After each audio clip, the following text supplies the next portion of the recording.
Sex education in America is a widely debated topic, and as a result, it exists now in many different forms and at different degrees.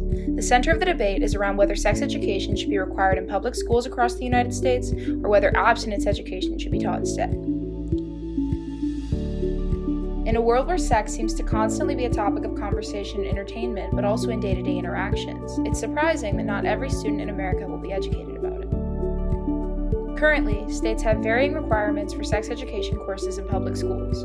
The question of whether or not to regulate sex education, rather than abstinence-only or abstinence-heavy education, is likely disagreed on due to different political and religious affiliations regionally. However, studies show that perhaps this topic is more nonpartisan than expected. Public Opinion on Sex Education in U.S. Schools, written by Amy Bleakley, Michael Hennessy, and Martin Fishbein, summarizes a research experiment where adults above the age of 18 from all over America were surveyed regarding their opinions on sex education. They were asked to rank their support for different forms of sex ed, including abstinence-only, contraceptive-inclusive, and abstinence-plus. According to the survey, 70% of conservatives, 86.4% of moderates, and 91.6% of liberals supported abstinence-plus education.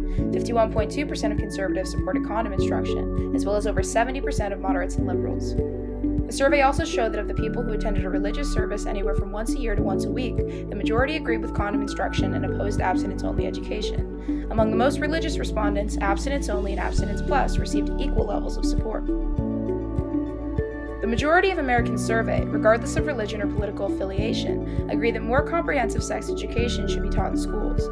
If this is true, then the public and scientific opinions of Americans do not match up with the policies in place.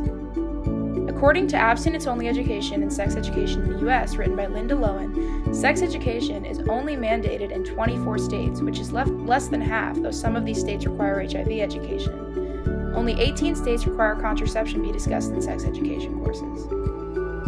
37 states require that abstinence is discussed, and 26 of which require a stress on abstinence when teaching sex education courses.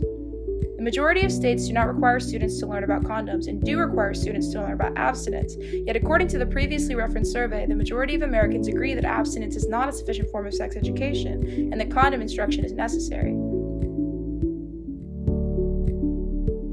If the people believe in sex education, why have the policies not changed?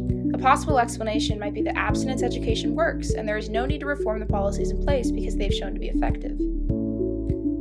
Unfortunately, this isn't true.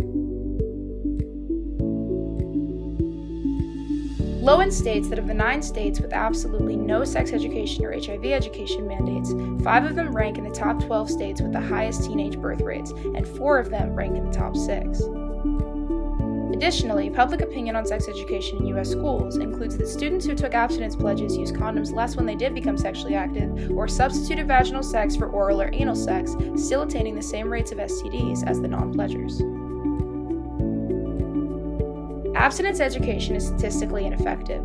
Even those who pledge abstinence will eventually become sexually active in some way or form, and will end up in potentially dangerous situations due to their lack of education.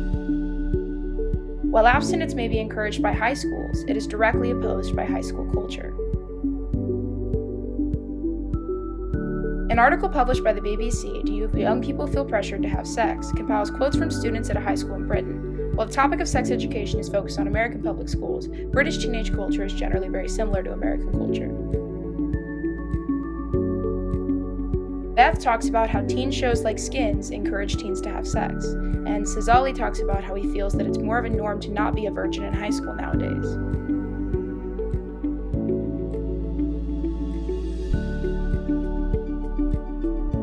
With every movie, television show, and classmate making students feel as though they must have sex before they graduate, it doesn't make sense that schools refuse to educate students about how to do it safely. Public opinion on sex education in U.S. schools mentions that by age 17, nearly 50% of students claim to have had vaginal sex before. With the pressure of pop culture and statistics combined, it's hard to deny that teenagers will inevitably have sex, so shouldn't schools be preparing them? I asked my Instagram followers to tell me about their personal experiences with sex education, and many of them seemed eager to share their thoughts on the topic.